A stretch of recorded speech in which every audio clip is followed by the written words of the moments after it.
Assalamualaikum warahmatullahi wabarakatuh. Puji syukur kita panjatkan kehadirat Allah Subhanahu wa taala karena karunia-Nya kita masih diberi kesehatan pada hari ini, dan tidak luput pula kita panjatkan salam dan taslim kepada junjungan Nabi besar Muhammad sallallahu alaihi wasallam. Baik, pada hari ini saya akan membahas materi tentang infak sedekah sebagai instrumen investasi publik pada mata kuliah Manajemen Investasi Islam.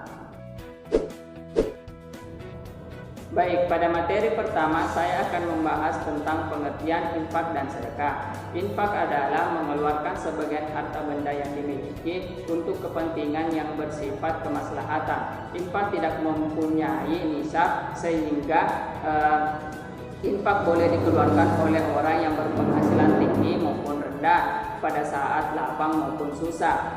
Selanjutnya saya akan membahas pengertian tentang sedekah. Sedekah adalah pemberian yang dikeluarkan oleh seseorang kepada orang lain dalam bentuk barang maupun jasa tanpa mengharapkan imbalan apapun dari seseorang kecuali ridha Allah Subhanahu wa taala.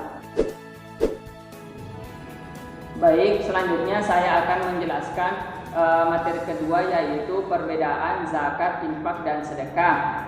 Zakat adalah kewajiban harta yang spesifik. Zakat memiliki syarat tertentu, alokasi tertentu, dan waktu tertentu. Zakat memiliki kekhususan daripada infak dan sedekah, seperti zakat fitrah yang hanya dilaksanakan setahun sekali menjelang hari raya Idul Fitri.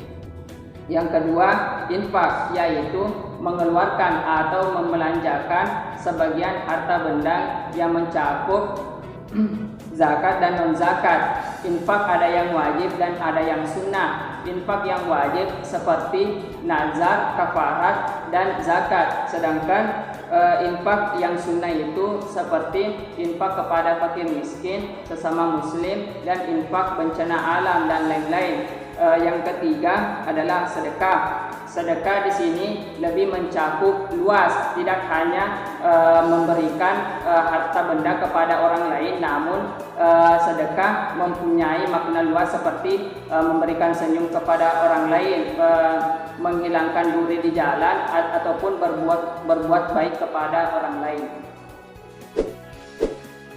Baik, selanjutnya saya akan menjelaskan materi ketiga tentang infak dan sedekah dalam konteks ekonomi. Saat ini persoalan kemiskinan masih menjadi problem utama di Indonesia.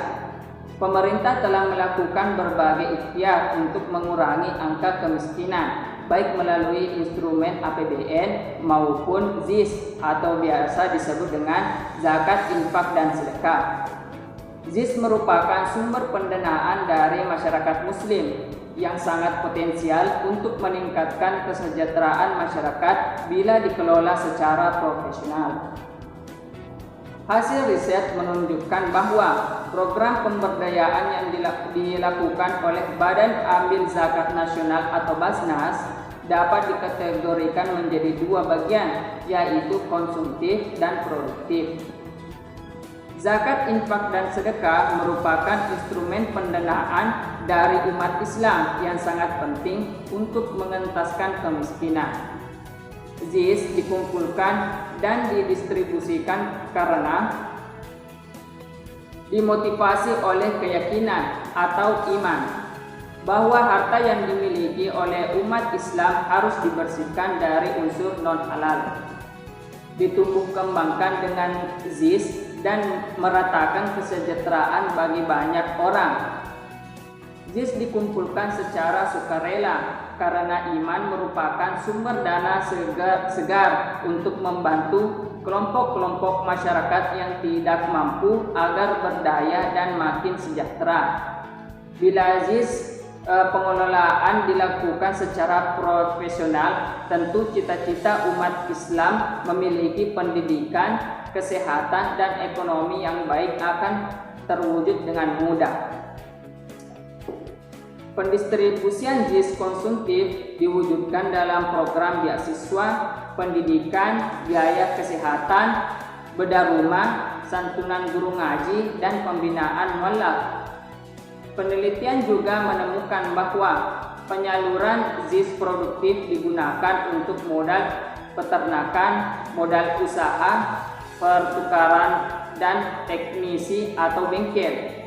Pendirian radio, pembangunan destinasi wisata dan kuliner, modal pendirian BMT, dan badan usaha milik madrasah. Sekian dari pemaparan materi dari saya. Lebih dan kurangnya mohon dimaafkan. Wabillahi taufiq wal hidayah. Wassalamualaikum warahmatullahi wabarakatuh.